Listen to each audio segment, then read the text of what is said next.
Des sujets qui vous interpellent ici en Outaouais.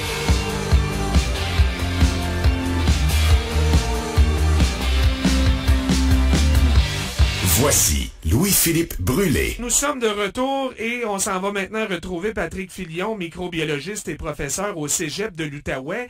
Encore plusieurs sujets de santé publique à commenter cette semaine, dont un qui retient l'attention ici même à Gatineau. Salut Patrick! Salut LP! Je veux commencer avec le contrôle des moustiques et l'utilisation d'un produit controversé qu'on appelle le BTI. Donc, la ville de Gatineau va de l'avant avec un nouveau contrat, mais pourrait le résilier si le gouvernement du Québec en venait à ne plus le recommander, ce produit-là.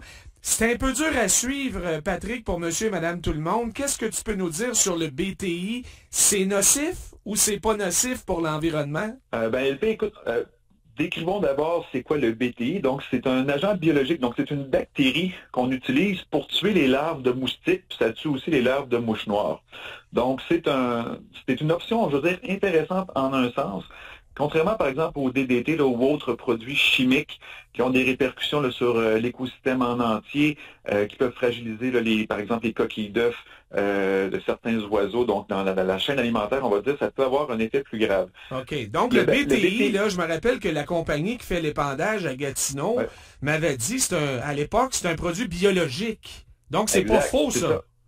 Non, c'est totalement vrai. C'est une bactérie, donc c'est vraiment une bactérie vivante qu'on utilise. Et cette bactérie-là, ce qu'elle fait dans le fond, c'est qu'elle va infecter les larves pendant le stade larvaire dans l'eau des moustiques, va attaquer leur système digestif, puis dans le fond, va les tuer. Donc, on élimine de façon biologique ces insectes-là. Donc, comme je disais, c'est intéressant par rapport ou en comparaison aux produits chimiques qu'on a déjà utilisés, qui avaient vraiment des répercussions là, reconnues sur l'ensemble de l'écosystème. Maintenant, le BTI n'est pas nécessairement exempt de tout problème. Donc, oui, il va attaquer spécifiquement certaines larves, donc ça, c'est bien dans un sens. Mais en même temps, ça peut avoir des répercussions sur la chaîne alimentaire dans le sens où les amphibiens, les oiseaux, les chauves-souris qui se nourrissent de ces insectes-là, dans le fond, on pourrait les priver de leur source de nourriture. Et il faut s'entendre aussi, puis là, je ne veux pas minimiser l'impact des moustiques sur notre vie, notre quotidien. Moi, je sais qu'à Elmer, je ne peux pas me baigner passer 8 heures l'été parce que, bon, les moustiques me mangent littéralement. Mais c'est vraiment une question de confort ici. On n'est pas dans un pays tropical où les moustiques là vont nous transmettre la malaria, la dengue, la fièvre jaune, donc des maladies un petit peu plus, on va dire, graves. Oui. Disons, le pire qu'on peut voir, c'est le virus du Nil. Donc, c'est quand même pas le même niveau d'infection. Donc, c'est vraiment une question de confort, de qualité de vie. Donc, je minimise pas ça, mais c'est quand même cet aspect-là qui nous dérange le plus. Mais il faut se préoccuper aussi donc de l'ensemble de l'écosystème. Est-ce que les oiseaux, comme je le disais, grenouilles, etc., seraient privés d'une source appréciable de nourriture? Donc, il y a des avantages au BTI, au niveau biologique, écologique, dans le sens où ce n'est pas un produit chimique qui dépend à grande échelle, mais il faut quand même se préoccuper des conséquences sur, disons, la faune qui vit en lien avec ces moustiques-là. Oui, pour reprendre une expression que François Legault utilisait souvent pendant la pandémie, on est ici dans la balance des inconvénients et il n'y a pas de consensus scientifique là-dessus. Hein? C'est pour ça que Gatineau dit on renouvelle le contrat, mais on surveille la suite des choses. Exact. Il y avait eu des études, par exemple, en France, là, en 2020, où on se questionnait justement sur l'impact du BTI, là, sur d'autres espèces aussi, par exemple d'insectes, etc. Donc, ce sont des choses à vérifier. Oui, encore une fois, c'est un outil intéressant au niveau biologique, mais ce n'est pas sans conséquence. On peut vraiment évaluer tout ça. C'est pas une mince affaire. Là. Je veux dire, commencer à regarder toutes les différentes espèces d'oiseaux, d'amphibiens, etc., puis s'assurer que ces espèces-là ne seront pas, disons, des victimes collatérales du traitement que l'on veut faire contre les moustiques. Ouais, on se dit qu'il y en a tellement de bébites qu'on a de la misère à croire que ça débalancerait l'équilibre. Mais au fond, qui suis-je pour analyser ça? On pourra s'en reparler. Je pense qu'il y a des études en cours ici même au Québec. Puis l'épandage ne serait pas avant avril l'an prochain. Donc là, on a le temps d'y réfléchir encore. OK. Deuxième sujet maintenant. On apprend que les laboratoires américains Moderna et Merck seraient sur le point de mettre en marché un vaccin contre le cancer de la peau. Les deux firmes travaillent là-dessus depuis 2016. Le projet en est rendu où, Patrick? Ben, ça progresse bien. On a vu l'explosion l'explosion dont on disait aussi, des vaccins à ARN, donc contre la COVID. Tout ça a amené un financement supplémentaire. Donc, les compagnies ont fait progresser ces dossiers-là plus rapidement. Donc, la technologie ARN que l'on voit avec la COVID peut maintenant être transposée à d'autres types de problèmes de santé, donc d'autres infections, mais aussi d'autres cancers. Et là, ce qu'on cible plus particulièrement, c'est un type de cancer de la peau, donc le mélanome, parce qu'il faut comprendre que certaines tumeurs, certaines cellules tumorales, donc, vont exprimer donc des protéines à leur surface, qu'on dit des antigènes, qui leur sont spécifiques, ou du moins généralement spécifiques. Puis ça, cette notion-là de généralement spécifique est importante, là. Donc, ce qu'on pourrait faire, donc pour des populations ou des personnes qui sont plus à risque, par exemple, s'il y a un historique familial ou quoi que ce soit, on pourrait leur administrer ce vaccin-là. Donc, leur système immunitaire serait stimulé à reconnaître la protéine tumorale si elle était produite. Donc, si une personne donc développait une ou des cellules tumorales au niveau de sa peau, donc son système immunitaire serait apte à la détruire avant même qu'elle ne prenne trop de place, trop d'expansion. Donc, c'est quelque chose de très intéressant. Puis, en même temps, Merck, qui est produit plusieurs types de médicaments, produit entre autres un anticancéreux qui s'appelle le Keytruda. Donc, ça serait d'utiliser conjointement le vaccin et ce médicament-là pour vraiment limiter les conséquences d'un cancer de la peau là, chez les personnes. Donc, c'est quelque chose de très positif. On a beaucoup d'études. Il faut faire vraiment attention. Là, je reviens à mon généralement de tout à l'heure. C'est que les protéines qu'on va cibler dans les cellules tumorales, il faut s'assurer que ces protéines-là n'existent pas de façon naturelle sur d'autres cellules ailleurs dans le corps. Parce qu'imagine si tu stimules ton système immunitaire à reconnaître une protéine et qu'on réalise que cette protéine-là est aussi exprimée, par exemple, dans ton pancréas. Si tu reçois le vaccin et tu tombes diabétique, je veux dire, ça ne serait pas nécessairement très positif. Donc, il faut être très prudent dans cette approche-là. Mais c'est quelque chose qui peut être fait, c'est quelque chose qui serait très positif là, pour la santé des personnes là, qui malheureusement sont atteintes de ce type de cancer-là. Donc c'est quelque chose qui s'en vient, mais il faudra faire attention, vraiment s'assurer que le tout soit fait de façon sécuritaire. OK. Si jamais les études confirment que oui, on peut l'utiliser, est-ce que ce serait le tout premier vaccin de l'histoire contre un cancer, Patrick? Ben, de ce type-là, oui. On sait qu'il y a déjà, par exemple, le vaccin du VPH, qu'on administre souvent aux enfants là, à partir de la 4e année. Mais ce vaccin-là, donc, pour prévenir, entre autres, le cancer du col de l'utérus, mais ça peut prévenir d'autres types de cancers, autant chez les hommes que chez les femmes.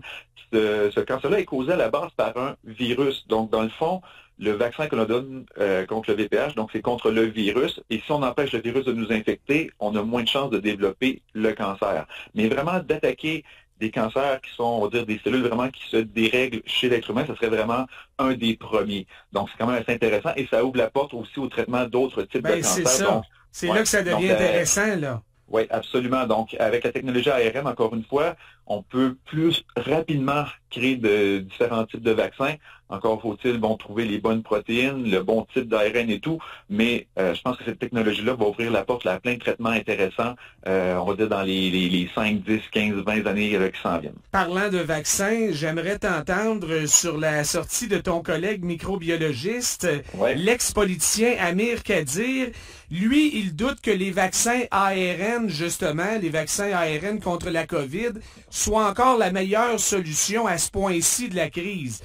Il pense qu'on devrait peut-être investir davantage dans d'autres vaccins, notamment de type sous-unitaire. Alors, premièrement, c'est quoi un vaccin de type sous-unitaire? Et deuxièmement, es-tu d'accord avec lui? OK. Donc, les vaccins sous-unitaires, dans le fond, ce sont des vaccins que l'on reçoit dans lesquels on va retrouver certaines protéines, soit d'une bactérie ou d'un virus. Donc, on a des vaccins comme ceux-là, par exemple, le vaccin contre la coqueluche que l'on donne depuis X nombre d'années. Donc, ce sont des vaccins où on vous injecte certaines protéines en particulier. Donc, c'est pas la bactérie ou c'est pas le virus en entier. D'autres types de vaccins sont des agents complets atténués ou inactivés. Donc, on vous injecte littéralement le virus ou la bactérie qui est morte ou qui est très faible. Ouais. Donc, celui de la grippe, c'est pas mal ça, là. Oui, donc souvent, ça va être ce type de vaccin-là. Et ces vaccins-là, ce qu'ils ont comme avantage, c'est qu'ils vont présenter plusieurs structures du virus ou de la bactérie. Donc, notre système immunitaire va pouvoir l'attaquer, le vrai virus ou la vraie bactérie, sous divers angles. Ce que l'on voit avec les vaccins ARN, c'est dans le fond, on produit nous-mêmes une seule protéine du virus, donc par exemple la protéine spike de la COVID. Donc, c'est seulement cette protéine-là qui est ciblée. Et si jamais la protéine change, mute, là, notre vaccin, l'immunité est quand même on va dire, compromise. Ouais. Donc, ces vaccins-là ont été intéressants en début de crise parce que, bon, ça a été rapidement produit et en grande quantité. Ça, c'est important parce que les vaccins sous-unitaires, atténués, tout ça, ça prend du temps, ça prend des ressources, ça prend du vivant pour les produire, donc des œufs, des cellules en culture. Donc, c'est beaucoup plus compliqué. Donc, les vaccins ARN nous ont aidés en début de crise. Mais je vais être d'accord jusqu'à un certain point là, avec le docteur Kadir, en ce sens qu'on doit maintenant, peut-être, vu qu'on a déjà cet outil-là, le vaccin ARN, on pourrait mettre nos ressources financières et scientifiques vers d'autres types de vaccins ou d'autres types d'administration. On en a parlé sur les ondes ici, là, des vaccins par administration nasale. Donc, tout ça est positif. Mais je veux juste que les gens fassent attention, là. Dr Kadir ne remet pas en question l'utilisation des vaccins. Là. Je vais faire une petite comparaison là, dans un souci de vulgarisation. Il y a encore des gens, des milliers de personnes par année qui meurent dans des accidents de voiture, mais on ne remet pas en question les ceintures de sécurité et les coussins gonflables.